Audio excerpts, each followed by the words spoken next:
Student, आज हम पढ़ेंगे ऑक्सीजन थेरेपी।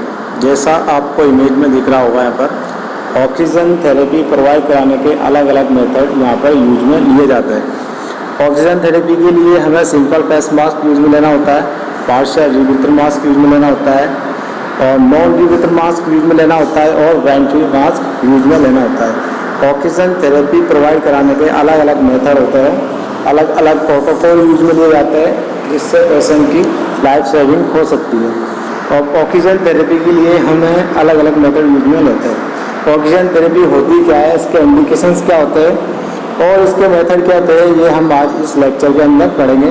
तो आप लोग इसको ध्यान से पढ़ें और बार बार इस लेक्चर को लर्न करें, ताकि आपको ऑक्सीजन थेरेपी सही तरीके से समझ में आ जाए। ऑक्सीजन थेरेपी एक ऐसा टॉपिक है जिसमें से हर कॉम्पिटिटिव एग्ज़ाम या फिर normal exam B.Sc nursing first year के, सेकेंड ईयर के एग्ज़ाम में काफ़ी बार पूछा जाने वाला क्वेश्चंस है ऑक्सीजन थेरेपी, और काफ़ी इम्पोर्टेंट टॉपिक है। तो ऑक्सीजन थेरेपी हम स्टार्ट करते हैं। तो oxygen therapy it is chief widely available and use a variety of setting to relieve or prevent tissue hypoxia. Oxygen therapy active widely available और use a variety of setting of relief or prevent tissue hypoxia, यानी कि oxygen therapy सबसे ज़्यादा widely use में लिया जाने वाला method है और हाइपोक्सिया को प्रिवेंट करने के लिए।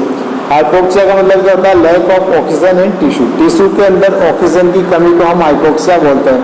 तो हाइपोक्सिया को प्रिवेंट करने के लिए जो सबसे ज़्यादा यूज में लिए जाने वाला मेथड होता है, वो होता है आपका ऑक्सीजन थेरेपी। ऑक्सीजन थेरेपी का गोल क्या है, इसका उद्देश्य क्या है, क्यों ऑक्सीजन थेरेपी हम पेशेंट को प्रोवाइड करते हैं। तो आगे देखो इसके अंदर, the goal of oxygen therapy, the goal of oxygen therapy is to prevent और रिलीव हाइपोक्सिया।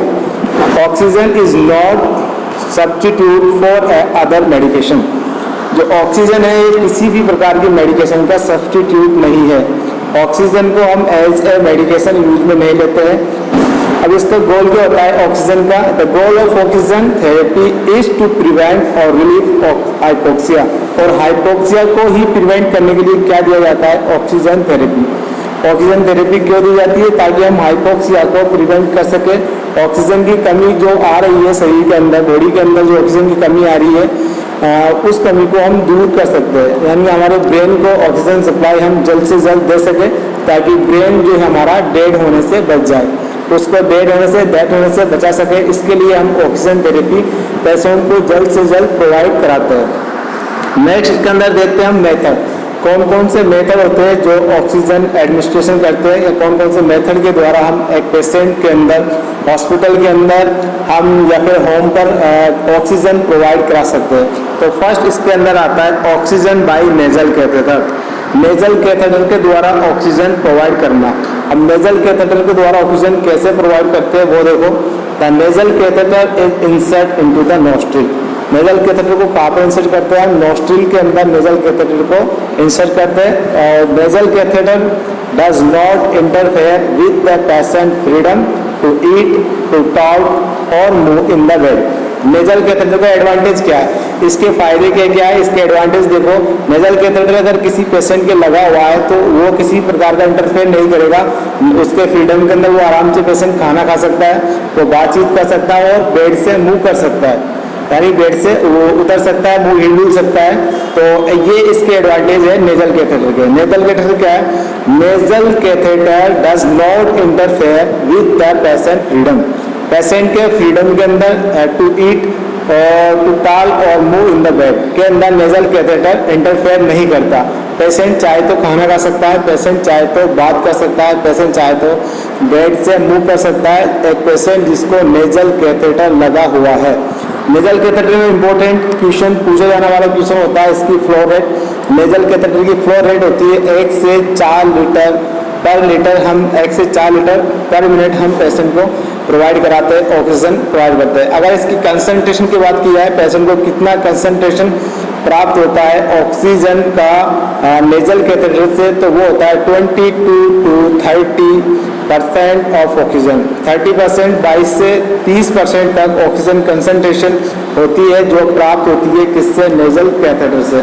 नेजल कैथेटर से इंपॉर्टेंट क्वेश्चन यहाँ से ये बनता है कि फ्लो रेट कितनी होती है ऑक्सीजन की जो नेजल कैथेटर द्वारा प्रोवाइड किया जा रहा है, तो उसकी फ्लो रेट होती है 1 से 4 लीटर पर मिनट। उसके बाद में इसके अंदर अगला क्वेश्चन यहाँ से पूछा जाता है ऑक्सीजन नेजल कैथेटर से, तो इसके कंसंट्रेशन कितनी मिलती है। तो नेजल कैथेटर से कंसंट्रेशन मिलती है हमें 22 से 30% ऑक्सीजन की कंसंट्रेशन हम नेजल कैथेटर से प्राप्त कर सकते हैं। अब नेजल कैथेटर का इमेज बेस्ड क्वेश्चन होता है, आईबीक्यू होता है, काफ़ी बार एग्जाम पूछा जाता है। तो ये है नेजल कैथेटर का इमेज बेस्ड क्वेश्चन या आईबीक्यू, जो एग्जाम में काफ़ी बार पूछा जाता है। ये देखो इस तरह में पेशेंट है, पेशेंट में नेजल कैथेटर लगा हुआ है। नेक्स्ट जो होता है इसके अंदर नेक्स्ट मेथड होता है वो होता है नेजल कैनुला, जिसको हम नेजल पॉन्ज भी बोलते हैं। ये भी काफ़ी इंपॉर्टेंट है, एग्जाम में काफ़ी बार पूछा जा चुका है। इससे जो क्वेश्चन पूछा जाता है वो होता है इसकी जो फ्लो रेट होती है, कितनी फ्लो रेट होती है नेजल कैनुला की। तो नेजल कैनुला की अगर फ्लो रेट की बात की जाए तो इसकी फ्लो रेट होती है 1 से 6 लीटर पर minute for oxygen. Oxygen provide करने के लिए इसकी जो ऑक्सीजन प्रोवाइड होता है या ऑक्सीजन मिलता है या फ्लो रेट जितनी होती है नेजल कैनुला की, तो नेजल कैनुला की फ्लो रेट याद रखना 1 से 6 लीटर पर मिनट इसकी फ्लो रेट होती है। और इससे कंसंट्रेशन हमें मिलती है 24 से 44% कंसंट्रेशन हमें इससे मिलती है, यानी कि 1 लीटर के अंदर हमें 24% कंसंट्रेशन मिलेगी और 6 लीटर के अंदर हमें 44 कंसंट्रेशन मिलेगी। 1 लीटर में 24 कंसंट्रेशन और 6 लीटर के अंदर हमें 44 कंसंट्रेशन हमें इससे मिलेगी। नेजल कैनुला से ये मिलती है और नेजल कैथेटर से हमें कंसंट्रेशन मिलती है कितनी 22 से लेकर 30% कंसंट्रेशन नेजल कैनुला कैथेटर से मिलती है। नेजल कैनुला से हमें मिलती है 24 से लेकर 44%। और अगर फ्लो रेट की बात की जाए दोनों के अंदर, नेजल कैनुला और नेजल कैथेटर के अंदर, तो नेजल कैथेटर के अंदर फ्लो रेट होती है 1 से 4 लीटर पर मिनट और नेजल कैनुला के अंदर फ्लो रेट होती है 1 से 6 लीटर पर मिनट। तो यहाँ से ये क्वेश्चन ओनली ये क्वेश्चन पूछा जाता है यहाँ पर से नेजल कैनुला से कि इसकी फ्लो रेट क्या होती है। तो इसकी फ्लो रेट की बात कर ली हमने, इसकी फ्लो रेट होती है 1 से 6 लीटर पर मिनट। और दूसरा क्वेश्चन पूछा जाता है इसकी कंसंट्रेशन क्या होती है। कंसंट्रेशन की बात की जाए तो 24 से लेकर 44% कंसंट्रेशन होती है। नेक्स्ट क्वेश्चन इसका आता है इसका आईबीक्यू इमेज बेस्ड क्वेश्चन। इससे नेक्स्ट क्वेश्चन इमेज बेस्ड का पूछा जाता है। तो ये है हमारा जो पेशेंट है उसको लगा हुआ है, यहाँ पर देखो आप नेजल कैनुला यहाँ पर पेशेंट को लगा हुआ है। तो ये देखो नेजल कैनुला का आपका इमेज बेस है नेजल कैथेटर का, और ये पेशेंट है इसको नेजल कैनुला लगा हुआ है। ठीक है, तो नेजल कैनुला के बाद इसमें इसका इमेज बेस्ड क्वेश्चन काफ़ी इंपॉर्टेंट होता है। तो इमेज बेस्ड क्वेश्चन आप सही तरीके से यहाँ पर लर्न करना है, इसको सही तरीके से आपको पेशेंट को देखना है। नेक्स्ट इसका बात की जाए तो नेक्स्ट मेथड होता है हमारा simple face mask. Simple face mask जो होता है काफ़ी अच्छा मेथड होता है और इमरजेंसी के अंदर सबसे ज़्यादा यूज में लिए जाने वाला मेथड होता है सिंपल फेस मास्क। इसका एक ही क्वेश्चन इसमें सबसे ज़्यादा पूछा जाता है कि इमरजेंसी के अंदर कौन सा मास्क यूज में लिया जाता है। तो इमरजेंसी के अंदर यूज में लिए जाने वाला मास्क होता है सिंपल फेस मास्क। इसकी अगर फ्लो रेट की बात की जाए तो इसकी फ्लो रेट होती है 5 से 8 लीटर पर मिनट। ऑक्सीजन फ्लो रेट होती है इसकी 5 से 8 लीटर पर मिनट और कंसंट्रेशन इससे मिलता है 40 to 60% कंसंट्रेशन इससे प्राप्त होता है। मिनिमम कंसंट्रेशन हम रख सकते हैं 5 लीटर। अगर 5 लीटर से हम कम कंसंट्रेशन रखेंगे तो वहाँ पर CO2 का लेवल वहाँ पर बढ़ जाएगा, क्योंकि इसके अंदर सिंपल फेस मास्क होता है वो चारों तरफ से प्लास्टिक से कवर रहता है। तो इसीलिए 5 से कम हमें नहीं करनी है इसकी कंसंट्रेशन का, 5 से ऊपर यानी 5 से लेकर 8 के बीच में हमें सिंपल फेस मास्क की कंसंट्रेशन हमें रखनी है, फ्लो रेट हमें इसके अंदर रखनी है। और ये एक मात्र इमरजेंसी के अंदर यूज में लिए जाने वाला मेथड है simple face mask. Simple face mask emergency के अंदर यूज में लिए जाने वाला मेथड है। फ्लो रेट की बात की जाए तो इसकी फ्लो रेट होती है 5 से लेकर 8 लीटर पर मिनट। कंसंट्रेशन की बात की जाए तो इसकी कंसंट्रेशन होती है 40 to 60% कंसंट्रेशन इसकी होती है। 5 से कम हमें यूज में नहीं लेना है क्योंकि CO2 का लेवल वहाँ पर बढ़ जाएगा। नेक्स्ट बात की जाए इसके एडवांटेज की तो सिंपल मास्क जो बात की जाती है यहाँ पर, तो सिंपल मास्क जो ऑक्सीजन प्रोवाइड कराता है तो इसको हमें नोज को और माउथ को कवर करना होता है। तो oxygen mask cover the patient nose and mouth. जो ऑक्सीजन का सिंपल मास्क होता है उसमें क्या होता है पेशेंट के माउथ को और नोज को कवर किया जाता है। उसके बाद for the advantage of patient breathe by mouth और नोज, जो इसमें पेशेंट माउथ से नोज से सांस नहीं ले पाते उनके अंदर आसानी से सिंपल फेस मास्क द्वारा ऑक्सीजन प्रोवाइड की जा सकती है। सिंपल फेस मास्क का IBQ क्वेश्चन भी पूछा जाता है। IBQ देखो यहाँ पर यह है simple face mask. Simple face mask यहाँ पर देखो ये लेडी है, यहाँ पर एक लेडी है दिखाई दी है इमेज के अंदर, तो इसने सिंपल फेस मास्क लगाया हुआ है। सिंपल फेस मास्क जो स्टिक होती है यहाँ पर देखो सबसे पहले हमें पीछे दिख रहा होगा, यहाँ पीछे जा रही है यहाँ पर से, और सिंपल फेस मास्क दिखा देखो। वेंचुरी मास्क और सिंपल फेस मास्क में डिफरेंस है। यहाँ पर सिंपल फेस मास्क के अंदर जो यहाँ पर कलर कोडिंग होती है, वहाँ पर वेंचुरी मास्क के अंदर कलर कोडिंग आपको देखने को मिलेगी, जबकि यहाँ पर देखो सिंपल फेस मास्क के अंदर कलर कोडिंग आपको देखने को नहीं मिल रही है। नेक्स्ट आप अगर नेक्स्ट मेथड की बात की जाए तो नेक्स्ट मेथड होता है ऑक्सीजन टेंट। ऑक्सीजन टेंट ये भी काफ़ी इंपॉर्टेंट मेथड होता है। इसमें से इमेज बेस्ड क्वेश्चन काफ़ी बार पूछा गया है और इसको एक कैनोपी के नाम से भी जाना जाता है।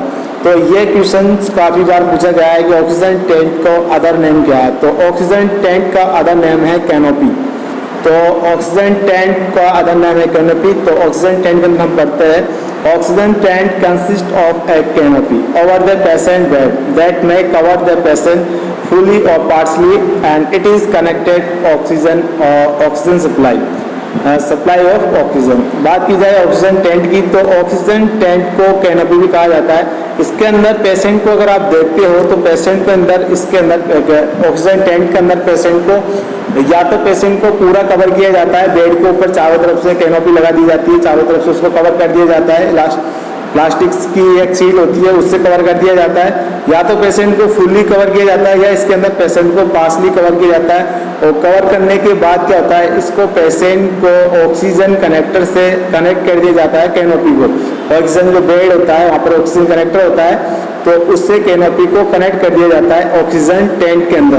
ऑक्सीजन टेंट से क्वेश्चन आया था एक बार, वो आया था ऑक्सीजन हुड, जो बच्चों के अंदर कॉमनली यूज में ले जाना मेथड होता है। वैसे कैनोपी और ऑक्सीजन टेंट भी बच्चों में काफ़ी यूज में ले जाता है, लेकिन वहाँ पर इमेज बेस्ड जो क्वेश्चन था वो था ऑक्सीजन हुड का, और यहाँ पर इमेज बेस्ड भी मैंने आपको प्रोवाइड किया है। ऑक्सीजन टेंट का इमेज IBQ है जो लास्ट में हम देखेंगे। अब ऑक्सीजन टेंट है, इसके एडवांटेज क्या है, इसके फायदे क्या क्या है। तो ऑक्सीजन टेंट का एडवांटेज है इसके अंदर पेशेंट को फ्रीली मूवमेंट कर सकता है बेड पर फ्रीडमली। पेशेंट इसको अलाउ करता है, यहाँ पर हम पेशेंट को अलाउ कर सकते हैं, फ्रीली वो मूव कर सकता है, इधर उधर बेड पर थोड़ा हिल सकता है, मूवमेंट कर सकता है। इसके डिसएडवांटेज में से भी क्वेश्चन आता है, डिसएडवांटेज क्या है इसके। तो ऑक्सीजन टेंट के डिसएडवांटेज की अगर बात की जाए तो ऑक्सीजन टेंट के डिसएडवांटेज है इसके अंदर हमें पेशेंट ऐसा महसूस करता है कि वो आइसोलेशन के अंदर हो गया है, नहीं चारों तरफ से बेड कवर रहता है तो पेशेंट को ऐसा लगता है कि मैं एक बिल्कुल आइसोलेट हो गया हूँ और अलग तरीके से मैं इसके अंदर रह रहा हूँ।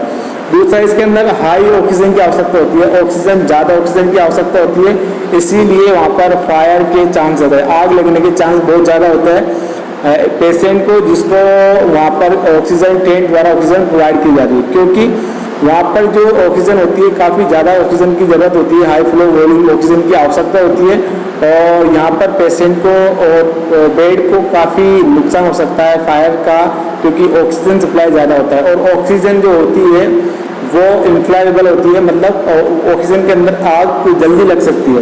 तो यहाँ पर देखो डायग्राम में आपको दिखाता हूँ, ये डायग्राम है, इसके अंदर ये देखो एक बेबी है, यहाँ पर बेबी बैठा हुआ है और ये देखो चारों तरफ से इसको कवर किया हुआ है, ये इस बेड पे चारों तरफ से ये जो कवर किया हुआ है पॉलीथीन या प्लास्टिक से एक तरीके से चारों तरफ से इसको कवर किया हुआ है बेबी को। तो ये है हमारा ऑक्सीजन टेंट मेथड, या इसको हम बोलते हैं कैनोपी। नेक्स्ट मेथड इसके अंदर आता है वेंचुरी मास्क। वेंचुरी मास्क भी काफ़ी ज़्यादा पूछे जाने वाला क्वेश्चन है। वेंचुरी मास्क के अंदर ओनली क्वेश्चन जो पूछा जाता है वो पूछा जाता है कि हाईएस्ट कंसंट्रेशन कौन सा मास्क से प्रोवाइड की जा सकती है। हाईएस्ट अगर कंसंट्रेशन की बात किया, ओनली मैन ये कंसंट्रेशन के लिए बनाएगा, जितनी कंसंट्रेशन चाहिए पेशेंट को उतनी कंसंट्रेशन इससे मिल सकती है। जैसे अगर 2 कंसंट्रेशन चाहिए पेशेंट को 2 लीटर पर मिनट तो 2 लीटर मिलेगी, अगर 6 चाहिए तो 6 मिलेगी, क्योंकि इसके अंदर कलर कोडिंग होती है, अलग अलग कलर कोडिंग के हिसाब से वेंचुरी मास्क यूज में लिया जाता है। तो वेंचुरी मास की अगर फ्लो रेट की बात की जाए तो फ्लो रेट इसकी होती है 4 से लेकर 10 लीटर पर मिनट इसकी फ्लो रेट होती है ऑक्सीजन सप्लाई करने की। और अगर वेंचुरी मास की कंसंट्रेशन की बात की जाए तो इसकी कंसंट्रेशन होती है 24 से लेकर 55% इसकी कंसंट्रेशन होती है। तो ऑक्सीजन को हाईएस्ट कंसंट्रेशन मास के नाम से जाना जाता है वेंचुरी मास। हाईएस्ट कंसंट्रेशन मास के नाम से अगर क्वेश्चन आता है तो उसका आंसर होता है वेंचुरी मास। वेंचुरी मास ही ऐसा मास है जो हाईएस्ट कंसंट्रेशन प्रोवाइड करता है। एक होता है हाईएस्ट फ्लो रेट, तो उसके अंदर आता है आपका नॉन रिब्रीथर मास जो आता है, रिब्रीथर मास नॉन रिब्रीथर मास वो हाईएस्ट ऑक्सीजन फ्लो प्रोवाइड कराता है। तो ये होता है हाईएस्ट कंसंट्रेशन। तो हाईएस्ट कंसंट्रेशन में आपका आता है हाईएस्ट कंसंट्रेशन मास के अंदर वेंचुरी मास। यहाँ पर वेंचुरी मास का मैंने डायग्राम दिया गया है, इमेज बेस्ड क्वेश्चन है। ये देखो IBQ इमेज बेस्ड है, यहाँ पर वेंचुरी मास दिखाया गया है और वेंचुरी मास के साथ अलग अलग कलर कोडिंग में यूज में ली जाने वाली कलर कोड यहाँ पर दिखाई है। यहाँ पर देखो ब्लैंक ब्लैंक है व्हाइट कलर का, एक ब्लू कलर का है जो 2 लीटर पर मिनट कंसंट्रेशन देता है और इससे 24% कंसंट्रेशन हमें मिलती है।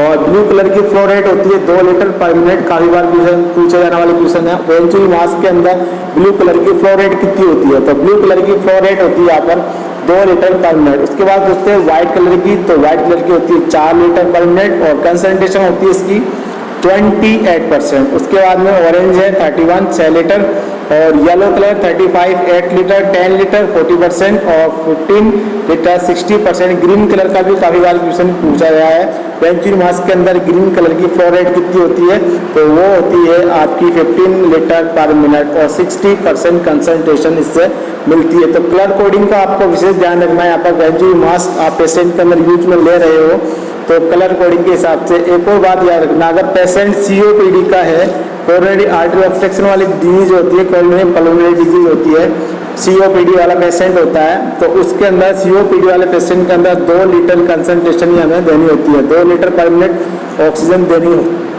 देनी होती है एक पेशेंट COPD का। और COPD वाले पेशेंट में मोस्टली वेंचुरी मास ही यूज में लिया जाता है क्योंकि उसकी फ्लो रेट कंसंट्रेशन एकदम एक्यूरेट होती है। नेक्स्ट अगर इसकी बात की जाए आप नेक्स्ट आता है पार्शियल रिब्रीथर मास, जो सेकंड हाईएस्ट फ्लो रेट इससे मिलती है। सेकंड हाईएस्ट जो हाईएस्ट मिलती है वो मिलती है रिब्रीथर मास और सेकंड हाईएस्ट मिलती है आपकी पार्शियल रिब्रीथर मास। अगर आपका नॉन रिब्रीथर मास है आपका, अगर तो उससे जो कंसंट्रेशन मिलती है वो 100% मिलती है। तो अगर वहाँ पर कहीं लीकेज हो रहा है आपके पास अवेलेबल नहीं है तो आप पार्शियल रिब्रीथर मास यूज में ले सकते हैं। पार्शियल रिब्रीथर मास की कंसंट्रेशन होती है 6 से लेकर 15 लीटर पर मिनट ऑक्सीजन फ्लो और फ्लो रेट होती है और कंसंट्रेशन होती है इसकी 70 से लेकर 90% इसकी कंसंट्रेशन होती है। नॉन रिब्रीथर मास, ये भी काफ़ी अच्छा क्वेश्चन यहाँ से बनता है। नॉन रिब्रीथर मास से हाईएस्ट फ्लो रेट इसकी होती है, कंसंट्रेशन हाईएस्ट होती है, 100% तक कंसंट्रेशन नॉन रिब्रीथर मास से मिल सकती है क्योंकि इसका अंदर ओनली एक ही वे होता है CO2 को जाने का, यानी कि इससे CO2 ओनली 1 वे होता है इसके अंदर। CO2 इससे जा सकती है लेकिन वापस से इसके अंदर इन नहीं कर सकती, इसलिए इसको बोलते हैं नॉन रिब्रीथर मास। और हाईएस्ट कंसंट्रेशन मास के नाम से जाना जाता है आपका नॉन रिब्रीथर मास, जो हाईएस्ट फ्लो रेट भी इससे मिलती है। इसका डायग्राम इमेज बेस्ड क्वेश्चन है दोनों का, मैंने नीचे प्रोवाइड कराया है। अभी इमेज बेस्ड की बात की है, पहले देख लो। ट्रैकेस्टोमी टी होती है, एक होता है ट्रैकेस्टोमी कॉलर भी इसको बोलते हैं, ट्रैकेस्टोमी टी पीस भी इसको बोलते हैं। टीपीएस या ट्रैकेस्टोमी अगर कॉलर की बात की जाए तो ये क्या होता है, the tracheostomy collar can be use to deliver the desire amount of oxygen to a client with tracheostomy. एक पेशेंट जिसको ट्रैकेस्टोमी लगा हुआ है उसके अंदर डिजायर अमाउंट का ऑक्सीजन प्रोवाइड कराने के लिए हम जो मेथड यूज में लेते हैं उसको बोलते हैं ट्रैकेस्टोमी कॉलर या टी पीस मेथड। तो टी पीस मेथड किस में यूज में लेता है, एक पेशेंट जिसको ट्रैकेस्टोमी लगी हुई है तो उन पेशेंट के अंदर हम टी पीस मेथड यूज में लेते हैं। टी पीस मेथड यूज में लेता है ट्रैकेस्टोमी वाले पेशेंट के अंदर। टी पीस का क्वेश्चन एक बार इमेज IBQ भी पूछा जा चुका है। नेक्स्ट इसके अंदर हम देखते हैं दोनों रिब्रीथर और नॉन रिब्रीथर मास का जो IBQ है। इसमें देखो इमेज बेस के अंदर फर्स्ट आपका है नॉन रिब्रीथर मास और सेकंड है पार्शियल रिब्रीथर मास। लास्ट में हम देखते हैं आप टी पीस, ये जो आपको इमेज में दिखाई दे रहा है ये है आपकी टी पीस। और देखो पेशेंट को ट्रैकेस्टोमी लगी हुई है, टीटी लगी हुई है पेशेंट के अंदर और इस पेशेंट के ऊपर जो ये आपको एक पाइप नुमा दिख रहा है, ये होता है आपका टीपीस, जो पेशेंट को ऑक्सीजन में मदद करता है, ऑक्सीजन को ह्यूमिडिफाई करने में मदद करता है पेशेंट जिसको ट्रैकेस्टोमी लगी हुई है। तो ये था आपका ऑक्सीजन एडमिनिस्ट्रेशन का मेथड। ऑक्सीजन कैसे एडमिनिस्ट्रेट की जाती है पेशेंट के अंदर, काफ़ी इम्पोर्टेंट टॉपिक है, काफ़ी बार एग्जाम में इसमें से क्वेश्चन आते हैं, हर एग्जाम में इसमें से क्वेश्चन पूछे जाते हैं और हर बार एग्जाम में ये क्वेश्चन इसमें से काफ़ी बनते हैं और पूछा जाता है। ऑक्सीजन एडमिनिस्ट्रेशन का मेथड काफ़ी बार पूछा जाता है, तो आप इस टॉपिक को बार बार देखो, बार बार लर्न करो और इसको शेयर करो अपने ग्रुप के अंदर, इसको शेयर करो, अपने दोस्तों को बताएं इसके बारे में, वो भी जान सके ऑक्सीजन मेथड कैसे दिया जाता है, ऑक्सीजन सप्लाई कैसे होती है और मेथड कौन कौन से होते हैं ऑक्सीजन एडमिनिस्ट्रेशन के। तो आप इसको अच्छे से पढ़ें और इसको अच्छे से लर्न करने। Thank you very much.